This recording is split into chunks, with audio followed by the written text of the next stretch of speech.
user-generated content that we already have on our site to when someone leaves a review, can they post that over to their Facebook page? When someone asks a question about a particular product on their product page, can that answer, that question be posted over to Facebook? So bridging those two gaps together is a big piece for us. Great. Now, Owen, you brought an example of something you guys did. Right. So, could we bring up that slide, the beautiful blue slide? Basically, what the promotion was it was called 20 Days of Decent Giveaways, and it was right around, there we go. In true Moose Jaw style, of course, we're always understating it, so they were decent giveaways. But the thing that we did, it was really a run-up to the holidays and just to increase that engagement and excitement amongst our customers.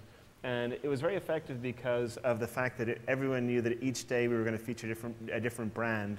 And we were fortunate in that we actually got our vendors, so North Face and Patagonia and all these other folks, to actually give us the goods. So it didn't really cost us much of anything. And then we promoted it fairly heavily through our email, through homepage placement and other placement throughout our website, obviously on Twitter and on Facebook. And we would switch off each day. So one day it would be on Facebook, one day on Twitter, but then always cross promoting one to the other so that we could use the fan base to build the other fan base. And really, it was very well received. We actually, it increased the overall fan base over 30% in both channels just within the 20 days of the promotion. And it became viral and incremental as we went because people who maybe interfaced with it on day 2 told friends about it, who then got involved on day 4. To the point that we were getting 2,000 entries within a 40-minute entry window. So we would say, okay, we're going to go live at 3 o'clock with a free North Face tent, and then, so it's open now, you've got to retweet or you've got to post within the next 20 minutes, and then we'll randomly pick one of the 2,000 people to get it. Very successful. The great thing was that when people posted, it wasn't just enter me, I'm Joe Blow. It was, I really love Moose Jaw, really love North Face tents, really love Patagonia jackets, and here's why you should give me one. And so all of that viral stuff was going out. It was also a way for us to tell everyone all of the different brands that we have and some of those key brands. So a lot of engagement, a lot of excitement, huge click-through rates, and actually we were able to leverage the giveaway to drive traffic to our site as well because we had multiple layers on the email. So just that email itself drove 22,000 in sales directly. Plus then we saw a sales bump in the products that were featured. The bump was anywhere from 5 to 15% on those products week over week. So overall, just a great campaign and very successful. Great. Now a question for the audience. How many of you would love to have a better idea how to measure ROI for social media? Me too. So Lauren, how do you measure ROI? Lucky me. So it's the huge question, right? Everyone talks about ROI. How do you look at it? What do you measure? From Kodak's perspective, we do look at sales, sales and leads, and sales in 2 ways. And we all know that engagement in social media helps your SEO rankings. You see incremental lift there, that's sales. We also do deals and coupons on Twitter. I wouldn't say we've seen the success that Dell has, but we're playing with that and starting to see some sales through those kinds of places. And then we do have, for our Kodak stores, a unit in some of our social media forums. Even if we're not kind of pumping product, there's visibility. If someone reads something about a camera and wants to purchase it, they can come through that way. The second way I would say is we also do look at brand lift and awareness. The more you're out there telling the story, or customers are telling your story better yet, people learn more about your brand, hopefully get stronger affinity. And then definitely a whole host of engagement metrics. We use Radian6 as one of our key tools to kind of monitor the conversations out there, and it's pretty amazing to see how the buzz can change around a product announcement or something else the company's doing. So I would say those are really the key things we look at, but you can't help look at the low cost of entry into this medium in this area. So, I know a lot of marketers and execs, really want the hardcore stats, and those are important, but really low cost, you don't need huge budgets. We didn't have a budget, we didn't have a department when we entered into social media. And then there's also the old catchphrase of ROI, well, what's the risk of ignoring? It's a valid thing to think about, but that's what we focus on at Kodak. Rich? Well, you know, we've got different goals for different executions. I mean, certainly we do exclusive offers. We're looking at sales. We're looking at signups from those.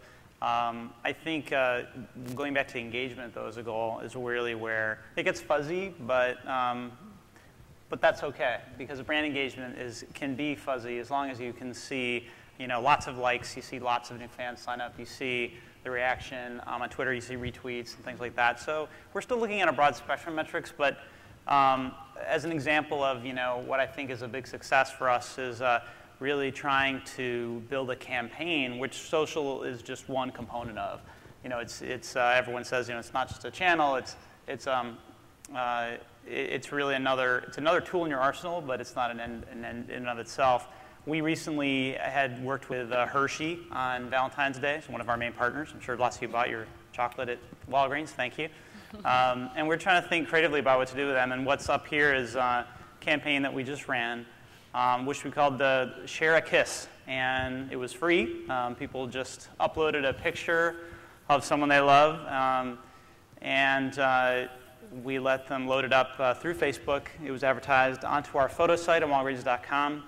We actually, as it turns out, have a billboard. We have more than a billboard. We have a store in Times Square in New York. But we have a big billboard that we actually own over that store. And trying to just connect the dots across all of our media channels, we said, well, why don't we put the image up there in Times Square? And on our photo site, you could download an image of your photo in Times Square.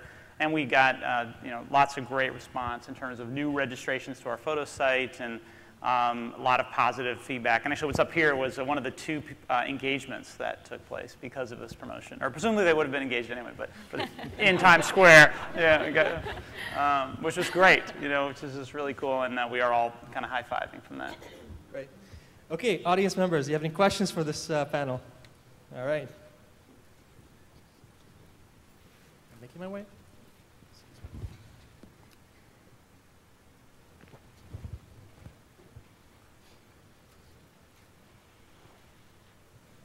Hi, I'm Lisa Gillespie with Waterford Wedgwood Royal Dalton, and I wanted to know if any of you have a dedicated social media team, or even individual. We have one individual that's dedicated, and then our creative director takes care of our Twitter feed. We're actually looking to add another dedicated individual this year. Okay. I think that's critical, by the way, that you're only going to get out of it what you put into it, and if you don't have constant content and fairly immediate response on things like Facebook, you're just not going to get the bounce. Because consumers use it for customer service. They'll leave a note and say, you know, my package never got here, or this or that, or, you know, oh, I just missed that deal. Can you make it happen for me? And we have our Facebook coordinator actually is empowered to do all that stuff and has access to our call center system to manage orders. Yeah, hi. I think Lauren mentioned an online tool for, you know, gathering up the social conversation, but you guys recommend anything else, or have you actually looked at the tools? Because I've looked at them, and I mean, there's just so much going on that there's a lot to break down. I mean, they're almost like the Google alerts. So, any suggestions on tools? We use a bunch of the free tools, you know, for Twitter. We use TweetDeck and some other tools. In the past 6 months, I've seen a bunch of vendors pop up with you know, tools you can pay for. I would recommend taking a look at Mashable.com, and kind of have a list there of I think the top 10 tools that they recommend, but there's tons of players out there right now. So my question is, as you want to increase the use in social, how do you see mobile playing a part in that? Prashant, you want to try that one?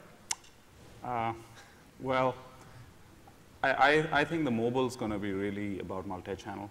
I think retailers who've got physical stores, I mean, I know Saeed is a big fan of Foursquare, but you know, I think that's when the convergence really happens. I'm not so sure that people would really buy on a a little device, because when you research, I mean, just as an end consumer, it's very hard to do that. I mean, unless it's books or something, books or music.